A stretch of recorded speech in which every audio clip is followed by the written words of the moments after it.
Agora a gente vai continuar nosso estudo sobre movimento uniformemente variado. Esse é um ponto muito importante. Toda vez que um corpo está se movimentando dentro de um fluido, e normalmente esse fluido é o ar, se eu me movimento de um lado para outro, eu estou me movimentando normalmente no ar. Existem situações em que esse movimento acontece dentro d'água, como um nadador sobre a água da piscina e de certo modo também dentro dela, um mergulhador dentro da água, e questões como na Unicamp já se cobrou a eletroforese de DNA. É um exame no qual fragmentos de matéria são deslocados sob a ação de força elétrica, que traciona, que puxa, que impulsiona esse movimento, e a ação de uma força de resistência imposta pelo fluido. Então, normalmente a resistência acontece com o ar. Essa resistência que o fluido impõe ao movimento do corpo pode ser calculada por essa expressão: resistência do fluido igual a meio do coeficiente de penetração aerodinâmica. Para um pouquinho. O que é o coeficiente de penetração aerodinâmica, ou CX? É uma medida da dificuldade que o formato aerodinâmico do corpo impõe ao seu movimento dentro de um fluido. Vamos pensar algo. Na natureza, as aves, os peixes evoluíram se movimentando dentro de um fluido. Qual o formato mais provável que nós vamos verificar para um peixe? É uma derivação desse formato aqui, ó, de uma espécie de gota d'água. Quando o que nós analisamos é uma ave, a derivação do formato também lembra muito isso daqui. Então, esse formato, que é o formato de uma gota d'água, é um formato que tem uma fácil penetração aerodinâmica. Então, normalmente se atribui a esse formato um valor de referência igual a 0,1. Então, formato de gota d'água, CX 0,1. Quando o que nós analisamos é um automóvel moderno, e aí vem uma diferença entre a frente dos automóveis mais novos e os mais antigos, a gente percebe o seguinte: antigamente, o desenho dos veículos lembrava algo mais ou menos assim na frente. Hoje em dia, a maior parte dos veículos apresenta essas superfícies arredondadas. Então, para um veículo moderno, a gente imagina um CX em torno de 0,3. E esse CX, que é uma medida da dificuldade que a superfície impõe, o formato do corpo impõe esse movimento, vai aumentando até chegar a 1. Pois é.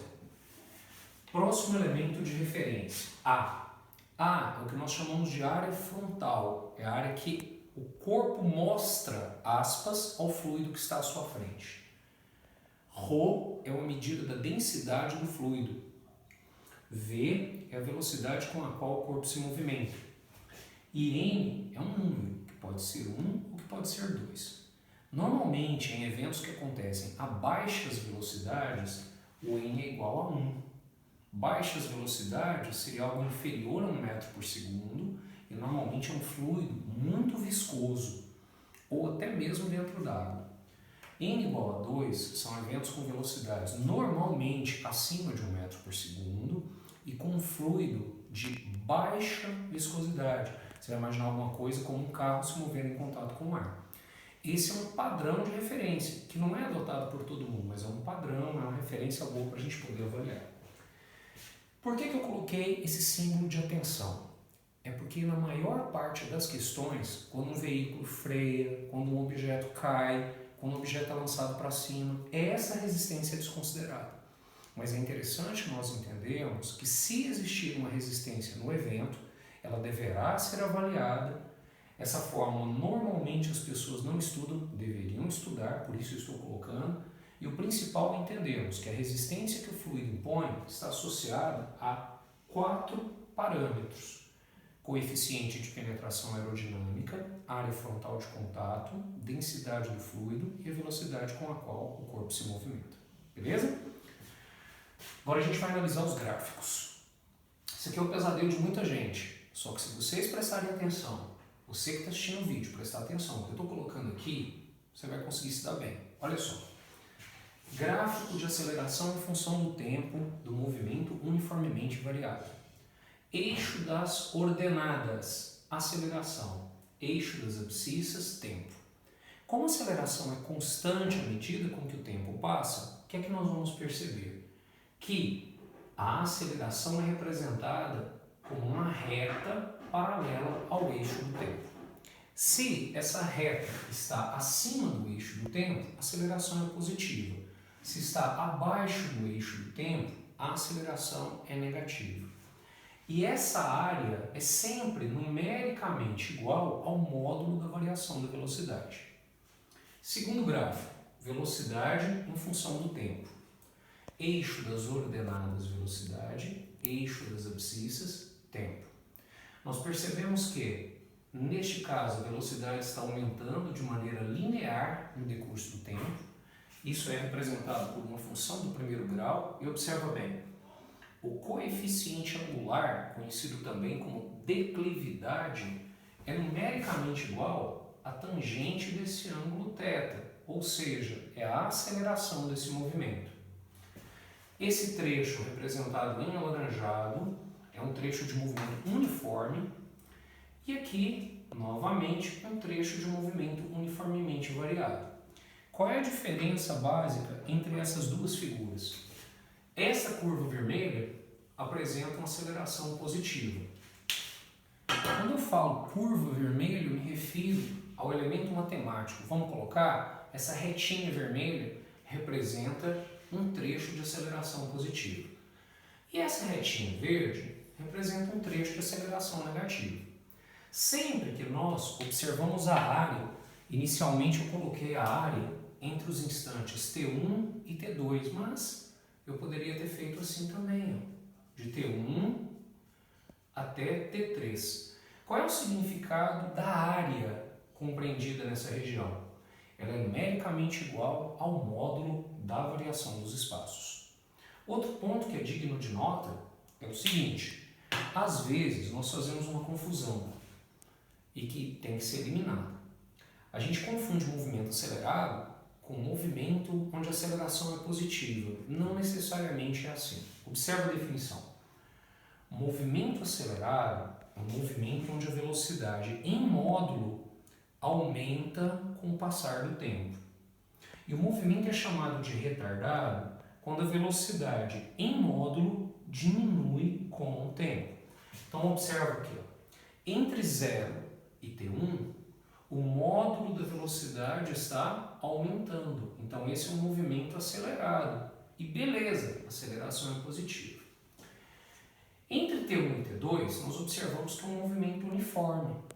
Como são trechos de velocidade positiva, dizemos que é um movimento progressivo. Entre o instante T2 e o instante T3, o movimento continua sendo progressivo, porque a velocidade é positiva, está acima desse eixo, mas é um movimento progressivo retardado. Percebe-se que o módulo da velocidade está diminuindo até que ela chegue em zero. Agora, entre os instantes T3 e T4, nós vamos observar que, em valor absoluto, o módulo da velocidade está aumentando. Em T3 era zero e em T4 já tem um valor que o módulo é maior que zero. Então, esse pequeno trecho entre T3 e T4 é um trecho de movimento retrógrado, porque a velocidade é negativa, mas é um movimento, além de retrógrado, acelerado, porque o valor da velocidade está em módulo aumentando no decurso do tempo. Aqui o gráfico de espaço em função do tempo, função do segundo grau. A gente observa que a concavidade é voltada para cima se a aceleração é positiva e é voltada para baixo se a aceleração é negativa. Dois pontos a se considerar. Esse vértice aqui, ou esse vértice, é um ponto de inversão de sentido. Nota bem, os espaços diminuíram com o tempo, agora eles passam a aumentar com o tempo, ou seja, o veículo tinha um movimento retrógrado e passa a ter um movimento progressivo. Aqui havia um movimento progressivo, passa a ser retrógrado. Enem, há 2 anos, fez a seguinte pergunta: em diferentes pontos, como é que fica essa velocidade? De que maneira essa velocidade varia? Está a questão na lista que eu estou disponibilizando para vocês. O que a gente percebe é que, se em qualquer ponto nós traçarmos uma reta tangente a essa parábola, em qualquer ponto, Aqui está a reta, ela forma um ângulo alfa com o eixo das abscissas. A tangente desse ângulo alfa é sempre numericamente igual à velocidade, tá bom? Então, quanto mais inclinada for essa curva, maior em módulo será o valor dessa velocidade. Tudo bem? Agora vamos à resolução de alguns exercícios, tá aí a lista, e vamos manter o foco, moçada. Vamos estudar, pega firme, aproveita que de repente você está em casa, está no seu ambiente mais tranquilo e vamos estudar. Eu disponibilizei uma quantidade boa de exercícios, eles têm a resolução comentada ao final da lista e além disso eu vou fazer algumas observações aqui, tá bom? Sucesso!